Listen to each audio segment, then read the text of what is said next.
let's start with asking a question. How many people here either suffer from vision loss, blindness, or know someone who does? Raise your hand. All right, right here. I wear glasses, so I do. So, I'm going to be like the friend that most of us have that tells us about something really good, like the best restaurants, the best dentist, right? Don't we all have that friend? I have that friend. Well, I'm going to be that friend for you today, because I'm going to tell you about vision services for the blind and visually impaired. It's a non-for-profit that's celebrating its centennial. 100 years ago, 6 women decided there's a problem. We need to help people that are blind and visually impaired. There's not enough services, so they got to work. And 100 years later, we're still around, giving people services that at no cost to them. Obviously, they cost money. My name is Doreen DiLeonardo, and I work in the development department, and our job is to make sure those funds are there to help people in the community. So, what happens when somebody starts to lose their vision? They lose their independence, and they lose their freedom, and they become very depressed, right? Because now all those things that we did automatically, right? We never thought about them. We never thought about brushing our teeth, or walking outside to get our mail, or going to the bus stop. We lose all that independence and all that ability to do things on our own. So now what do we have to do?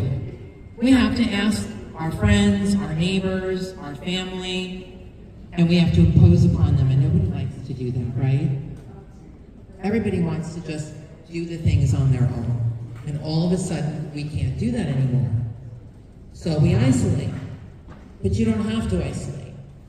Visions offers services where we have specially trained staff that will come into your home and teach you how to do things a new way.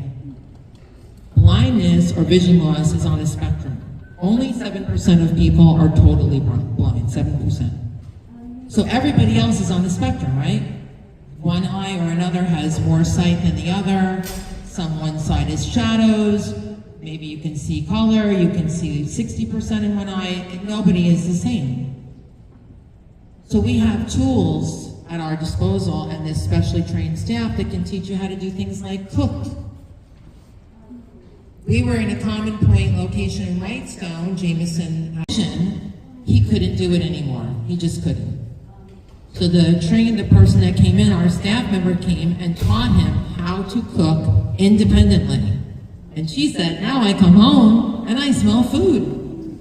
So he can now do that, and he said it changed his life, and he loved the person that came from the staff member who came. They became very close with this person, which often happens. And we also have mobility training for outside of your home, because you still want to get around.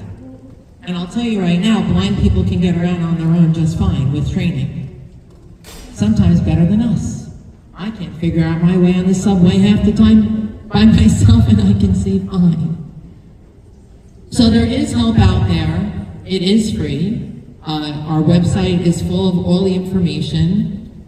And vision loss is not just people our age, right? People that are 50s, 60s, and older. It does affect younger people too. So we do serve people of all ages. We have a camp for children. We have a senior center in Manhattan.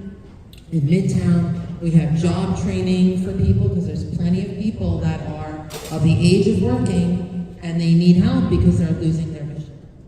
So we see what's possible. That's our tagline. So I wanted to share that with you today. And you might know somebody or somebody in your future, I'll tell you a little story, that needs this help. Maybe not today. So there was a young girl living in Babylon, and her name was Alana. And she had a terrible illness when she was young. She had a brain tumor, so it impacted her vision. So she had very little vision in one eye and some in the other eye. So now she's in beginning of high school, and she's having a lot of trouble dealing with school because there doesn't enough adaptive material for her to participate like all the other children, taking tests and so forth. It was very frustrating to her mother. So they tried to get help from different organizations, and finally, somebody, maybe like you, sitting in a health fair, said, hey, have you ever contacted Visions? And mother said, I don't know. I don't even know what Visions is. So she went, Googled, and found out Visions. And she called. And her daughter started to get help. So instead of being frustrated and isolated and upset, she started getting the help of being independent and being able to be part of the world instead of excluded, because nobody wants to be excluded, right? We all want to be the same, included. So she went on actually to work at Visions. She worked in the teen program, she was on our advisory board for a while, and she graduated college, and now she's living independently. So that's what I'm talking about. I'm giving you this information because one day you might be the person telling somebody else, hey, have you ever heard about Visions? They can help you. So, if you have any questions, you can visit our table. We have lots of flyers and information, and I was very happy to be here with you guys all today. Thank you for coming.